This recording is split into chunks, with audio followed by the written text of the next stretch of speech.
Yesterday in Parliament, I asked the Prime Minister whether Australia was in fact tapping the phones of the Indonesian President and his wife, whether it was still occurring and whether he approved of it, and the Prime Minister dodged the question.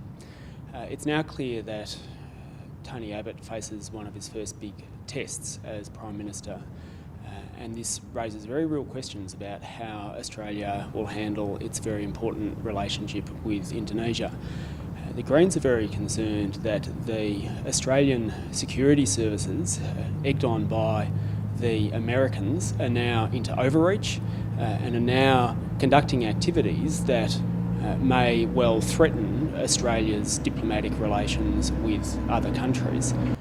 The real question for Tony Abbott is whether Australia forges its own independent relationship with people and countries in our region, or whether we're the cat's paw for the United States security services, because at the moment it seems that whatever the United States security services want in our region, Australia's willing to give them.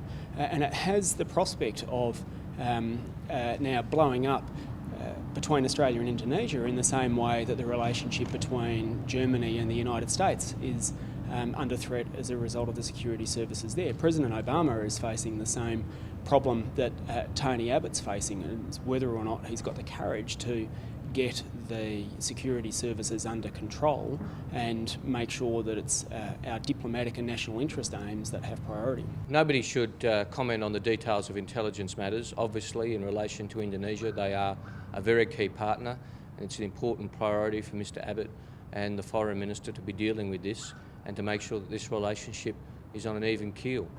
You're a senior member of the government when this spying occurred. Did you know it was happening? I won't be commenting on intelligence matters, and nor should I. It would be highly irresponsible for me to do so. How has the coalition handled this? Well, I think it's incumbent on Mr Abbott to explain what he's doing in relation to Indonesia to ensure that this most important relationship is held in a very good condition. There are instances from time to time for governments on a bilateral relationship to deal with. What matters is that the Prime Minister and the Foreign Minister deal with them very proactively and ensure the Australian people that this most important relationship is being given every possible attention.